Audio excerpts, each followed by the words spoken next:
બનાસકાંઠા જિલ્લામાં અનેક સંસ્થાઓ તેમજ અનેક લોકો છેલ્લા ઘણા સમયથી લોકોના સાથ સહયોગથી માનવ સેવા તેમજ અબોલ પશુ પક્ષીઓની સેવા કરી રહ્યા છે, પરંતુ વાવના ખીમાણા પાદર હાઈવે રોડ પર છેલ્લા 1.5 વર્ષથી અલખનો ઓટલો ચાલી રહ્યો છે। આ અલખના ઓટલા પર દૂર દૂરથી ચાલી આવતા પદયાત્રિકો તેમજ અન્ય જરૂરિયાતમંદ લોકોને રહેવા તેમજ જમવાની નિઃશુલ્ક સુવિધા 24 કલાક પૂરી પાડવામાં આવી રહી છે।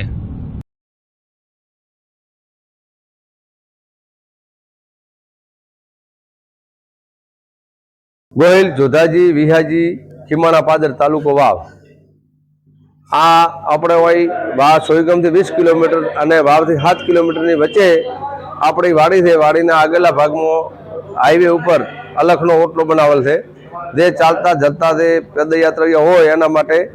પછી કોઈ દ્વારકા ગાડી લઈને જતો હોય, કોઈ રામદેવરા ગાડી લઈને જતો હોય તો એમને છૂટ છે, રોકાવું હોય તો છૂટ છે, ખાવું પીવું નાવું ધોવું બધી ફૂલ સગવડ છે।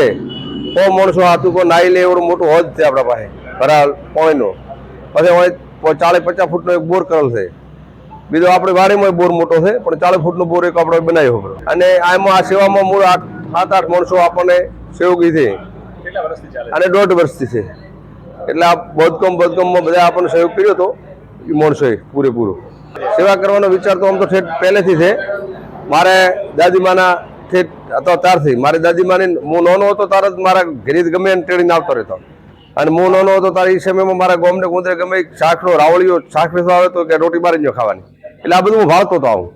પછી મારા બાપાની સેવા હતી, પછી મારે આની આ સેવા ચાલુ હતી। આ નતો કર્યું ત્યારે આપણે હોય વાડી નજીક છે, આપણે 100 માણસો 50 માણસો લઈ જશે અંદર, અને એને આપણે સેવા આલત છે વર્ષોથી। 10 વર્ષથી તો આપણે હોય રહો, 10 વર્ષથી આપણે હોય સેવા આલત છે।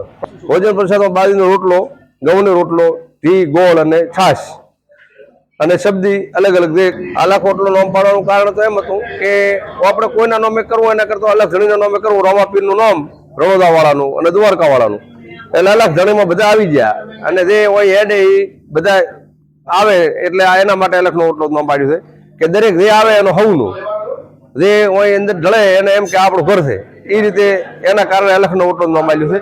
નકા કોઈ બીજું નામ આલો તો મજા નથી આવતી મને। રોજના ક્યારેક 100નો સંગ હોય, ક્યારેક 200નો સંગ હોય, ક્યારેક 25નો હોય, ક્યારેક 50નો હોય। જે પેદલ હેડતા હોય પછી કોઈ ગાડી લઈને આવે તો એ જમાડી ગયો છો, દ્વારકા જતો હોય, કોઈ રણોદા જતા હોય, કોઈ ગાડીવાળા હોય તો જમાડી ગયો છો। ઠેઠ નખત્રાણા ભુજ કચ્છથી હોય છે, રાજકોટથી માણસો દર સાલ હેડે છે। સહયોગમાં આપણે ભગવાનનો સહયોગ છે, બીજો અમે અમારા હોય ખેતીવાડી છે વાડી ઘરની, એટલે બાજરીને ઘઉં થાય છે, બીજી ભેંસો છે, ગાય દૂધ જીનું ઘણું છે, એટલે એમને ભગવાન હેડાડે છે।